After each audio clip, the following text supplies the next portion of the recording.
Suite des mésaventures financières du FC Barcelone, le club s'apprête à dénoncer des contrats dits illégaux pour 4 joueurs: Ter Stegen, De Jong, Langlais et Piqué. On en parle tout de suite.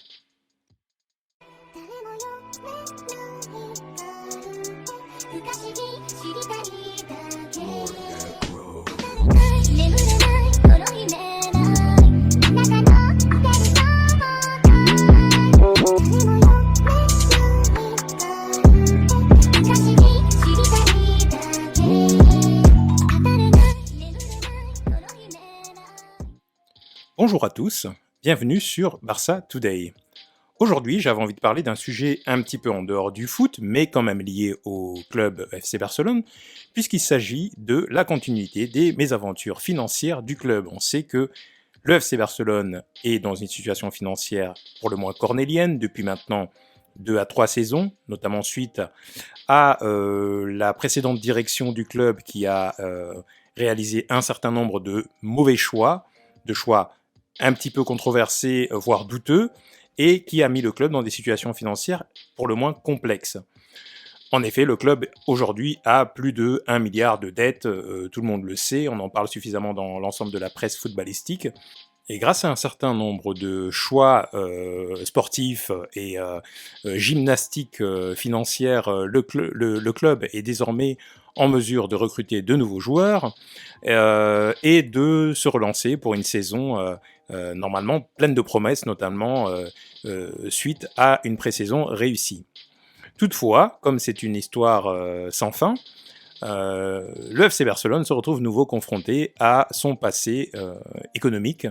Et là, on parle de quelque chose d'un petit peu grave, puisque cela concerne 4 joueurs, dont 3 cadres du club, qui verraient leur contrat potentiellement annulé, à la demande du FC Barcelone. Donc il s'agit de Ter Stegen, Frenkie de Jong, Clément Langlais et Gérard Piqué.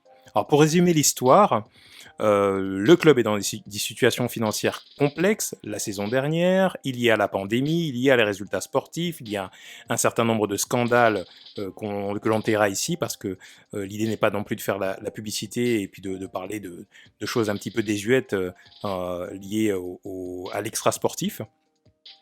Mais bon, le club se trouve en situation compliquée. Le précédent Bartomeu est dans une situation également juridiquement, personnellement complexe. Donc on lui demande de quitter le club, donc de démissionner. Et avant de démissionner, qu'est-ce qu'il fait? Il signe 4 prolongations de contrat pour les 4 joueurs susnommés, cités auparavant, de manière à ce que ceux-ci puissent rester au club. Alors, ils signent des contrats qui sont manifestement, réellement au désavantage du FC Barcelone, puisqu'il y aurait un excédent de 311 millions d'euros.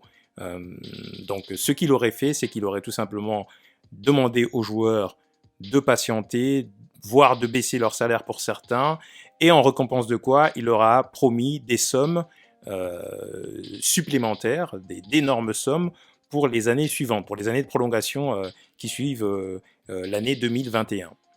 Donc en gros, il leur a dit, aujourd'hui, acceptez de toucher un petit peu moins pour que le club puisse s'en sortir. Les sommes qu'on doit vous payer, on va les étaler sur plusieurs années. Et en plus de ça, on va vous donner un bonus, forcément, sinon le joueur n'aurait pas d'intérêt. Sauf que ça a été, lorsque l'audit de la direction actuelle a été faite, ils ont constaté que les sommes qui ont été proposées en bonus et en surplus sont tout simplement exorbitantes, avec un total de 311 millions d'euros, ce qui met le club dans des situations compliquées.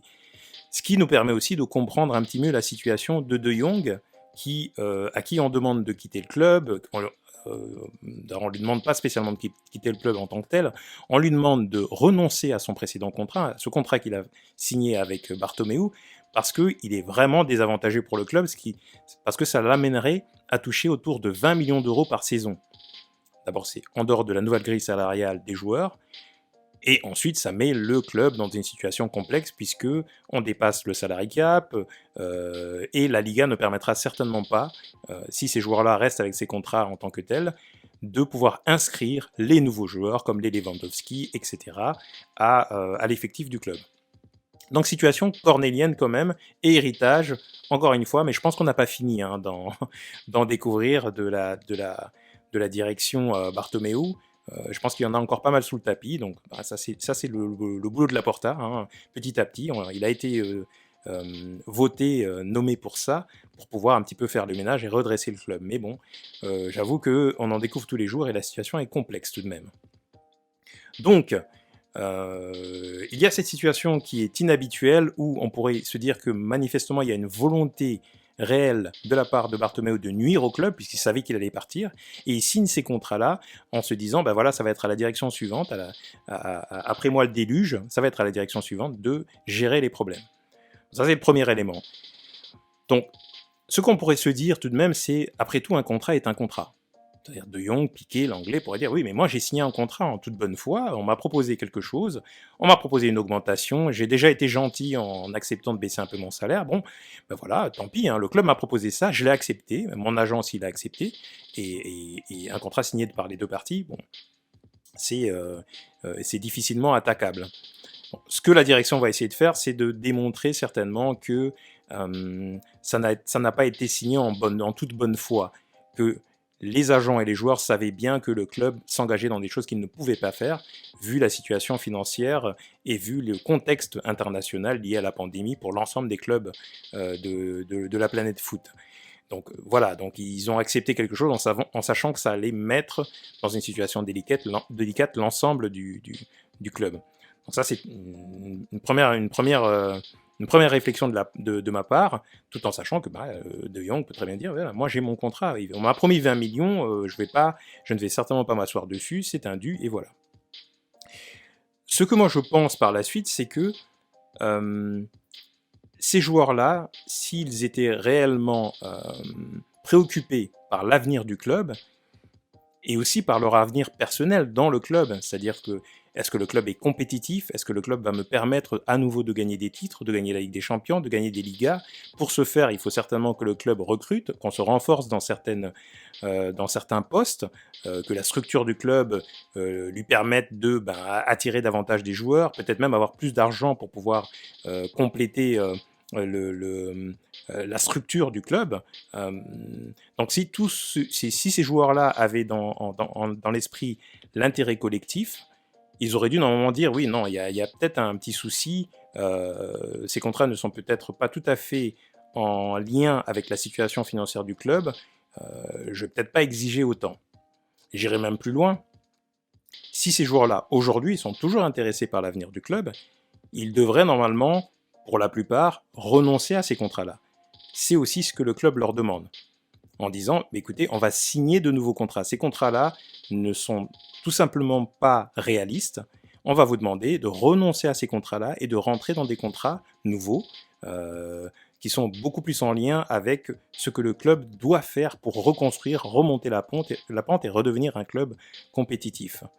Il semblerait que Gérard Piqué ait déjà accepté cela. Lui, il est déjà dans cette dynamique-là. Alors Piqué, on le connaît, hein, il est effectivement une figure du club, il est souvent cité comme étant futur président du FC Barcelone, donc voilà, c'est un coulé, c'est un Catalan, bon bref, il a ça dans le sang, même pour son image, ça ferait très très mauvais genre de refuser, de dire non, pas du tout, je reste sur mon contrat, etc. Tant pis pour le club, moi de toute façon je suis en fin de carrière et je vais toucher mon argent. Donc, on sait déjà en plus de ça que de ce point de vue-là, il est assez à l'aise de son côté.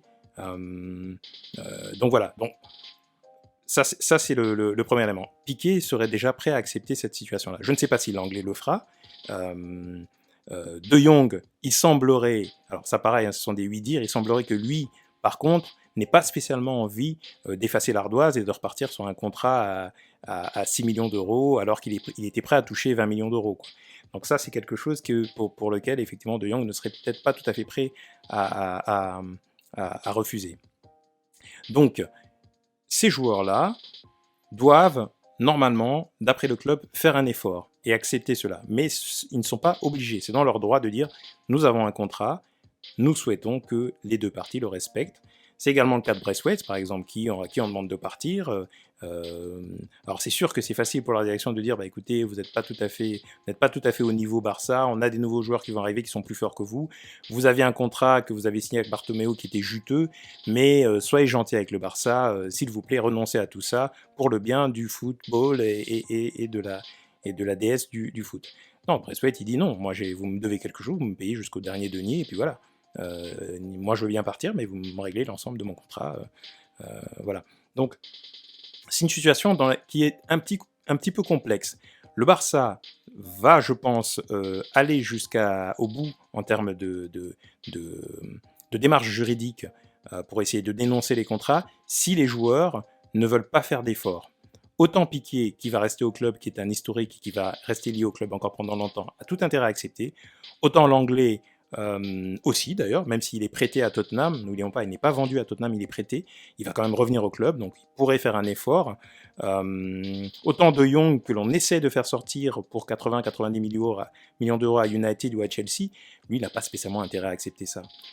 Donc situation complexe hein, pour le club, et situation aussi urgente, parce que si cette question n'est pas réglée rapidement, ces joueurs-là, que les nouveaux joueurs qui sont arrivés, les Koundé, les Lewandowski, voire même les Dembélé, hein, puisque c'est un nouveau joueur, il vient d'être signé, c'est un nouveau contrat qu'il a signé, bah, nous risquons de ne pas les voir lors du match de lancement de saison du Barça contre le Rayo Vallecano samedi.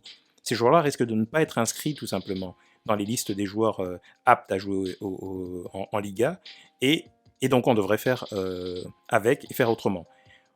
Moi j'ai assez confiance en Laporta, j'ai assez confiance en la direction, je ne pense pas qu'ils aient signé ces gens-là en sachant qu'ils ne pourraient pas les inscrire. Je pense que cette situation de contrat avec un excédent de 311 millions d'euros, ils la connaissent depuis un petit moment.